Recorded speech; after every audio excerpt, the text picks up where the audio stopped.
A man who fears suffering is already suffering from what he fears. Do you want to know the invisible force that's been quietly sabotaging you your entire life? It's not bad luck. It's not your circumstances. It's not even the people around you. It's you, gripping the illusion of control like a lifeline. Think about it. You've spent years meticulously planning, obsessing over every detail, predicting every outcome, bending over backward to meet expectations, believing that if you just get everything right, life will finally click into place. But let's cut through the noise. Has it worked? That tension in your chest, the constant overthinking, the endless pursuit of validation, these are not signs of a life well lived. They are the symptoms of a life enslaved. A life where every decision is filtered through the question, what will they think? Every action is burdened by the fear of failure. Every moment of joy is overshadowed by the nagging anxiety that something could go wrong. And yet, here's the cruelest part. No one ever asked you to live this way. No one ever demanded that you sacrifice your authenticity for approval. But you did, willingly. You handed over your freedom in exchange for an illusion of certainty. Michel de Montaigne, the 16th century philosopher, saw through this deception long before modern psychology gave it a name. From his silent tower, he observed how people spent their lives tangled in worries, shackled by the need to control everything, only to end up exhausted, disillusioned, and lost. Because here's the uncomfortable truth.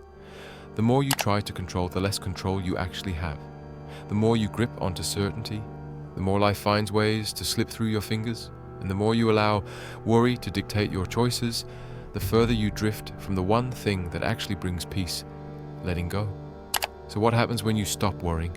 What changes when you finally release the suffocating grip of control? But first ask yourself, how much of my life is truly mine, and how much of it is a performance for others? Because the moment you stop performing is the moment you start living. What if I told you that everything you fear losing was never really yours to begin with? Think about it. The approval you chase, the security you cling to, the image you protect, all of it is borrowed, shaped by the expectations of others. You spend years molding yourself into a version of success that wasn't even designed by you. And in doing so, you become trapped. Not by external forces, but by your own unwillingness to let go. Michel de Montaigne understood this long before psychology gave it a name. He saw that people weren't suffering because of their circumstances, but because of their resistance to them. And the harder they tried to control life, the more they suffered. The more they feared uncertainty, the more chaotic their minds became. Here's the paradox that no one tells you. The moment you stop trying to control everything is the moment things start to fall into place. Why? Because control is an illusion. You never really had it in the first place. You cannot control what others think of you. You cannot control every outcome. You cannot force life to unfold according to your plan. But what you can do is master your response to it. You can let go of the need to predict every moment. You can detach from the idea that things have to be a certain way for you to be happy. You can stop living in the exhausting cycle of overthinking and simply be. This isn't passivity. This isn't weakness. This is power, because the people who truly own their lives are the ones who understand that freedom isn't found in controlling everything. It's found in surrendering to the unpredictability of life and trusting themselves to navigate it. But here's where it gets uncomfortable. Letting go means embracing something most people run from, uncertainty.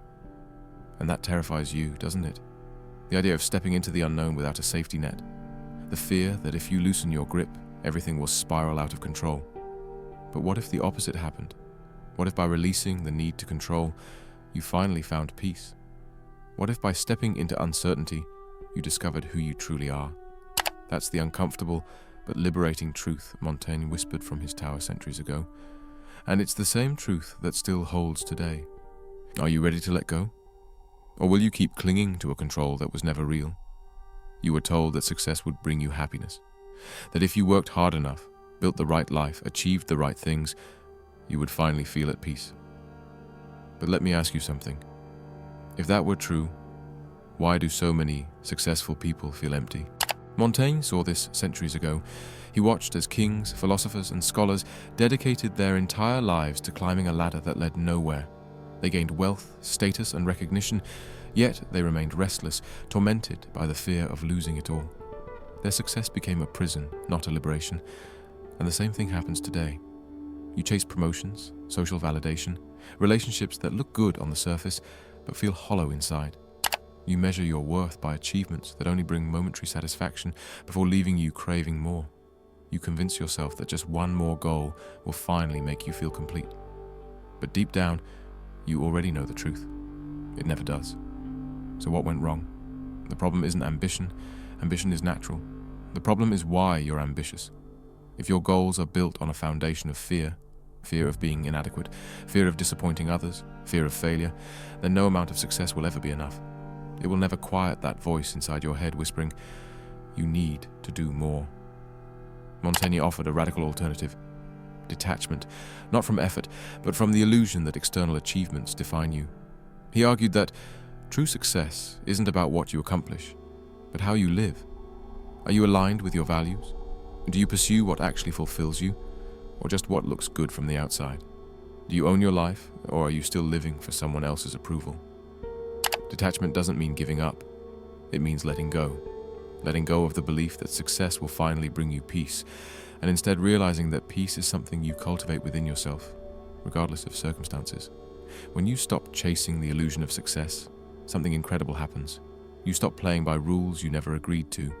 You stop feeling the pressure to constantly prove yourself.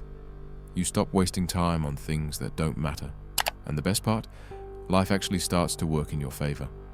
When you detach from the fear of failure, you take bolder risks. When you stop obsessing over outcomes, you open yourself to unexpected opportunities. When you stop seeking validation, you attract the right people and experiences effortlessly. This is the paradox.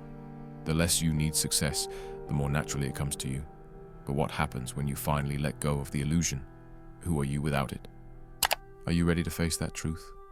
Imagine for a moment that everything you've built, your achievements, your reputation, your carefully curated identity, suddenly disappeared. Who would you be without it? This is the moment that terrifies most people.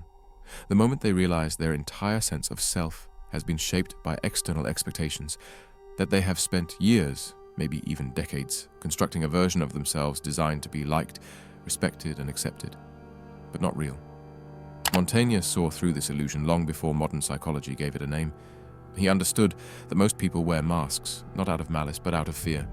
The fear of being seen for who they truly are and being rejected. The fear of admitting they don't have it all figured out. The fear of standing alone. But here's the uncomfortable truth. The longer you wear the mask, the harder it is to take it off. The more you shape yourself to fit the world, the less you recognize your own reflection. And at some point, you forget which parts of you are real and which parts were just carefully assembled to survive.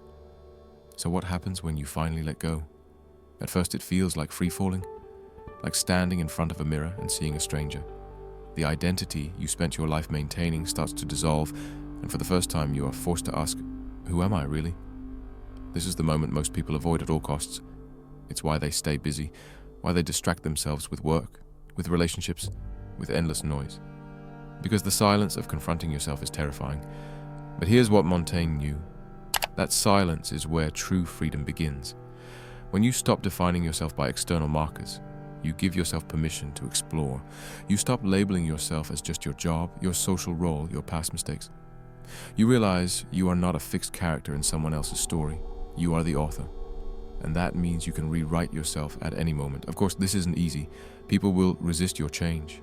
They will question you, try to pull you back into your old identity. They might even feel betrayed because your growth challenges their own illusions. But that's the price of freedom. When you stop performing, when you stop living for approval, when you stop clinging to an identity that no longer serves you, something profound happens. Life becomes lighter, more effortless, more real. So what will you choose?